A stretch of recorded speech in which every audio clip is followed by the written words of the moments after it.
The problems and focus areas and challenges of AMR topic in the manufacturing environment are really threefold.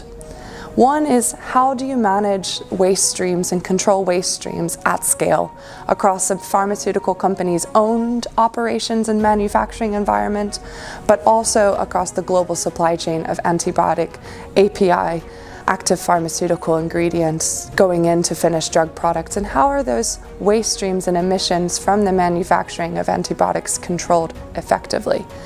That scale is the problem and the challenge that the industry faces. The other is not only the control and scale of it, but how do you measure it, and how do you measure it effectively?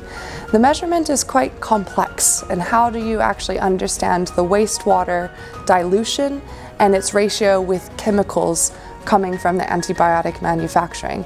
And what is that mass balance calculation that needs to be measured to understand whether or not there is a high concentration of antibiotic chemicals entering into water systems that ultimately we, as the public health, digest? That is a big concern across the industry of how to really appropriately measure and calculate the dilution rates of the chemicals in combination with the water streams. And I would say the third challenge is the absence of drivers to really take this concern seriously. There is right now a starting of awareness at a regulatory level. There's also an awareness at the hospital systems level as well, starting to put antimicrobial resistance topics into some of their commercial tender questions when procuring medicines. But we're just really at the beginning stages of understanding of a regulator, the WHO, and also the end customer in the hospital systems. So those drivers really are what makes change happen, both in a pharmaceutical manufacturing environment, but also when doctors are prescribing antibiotics to patients.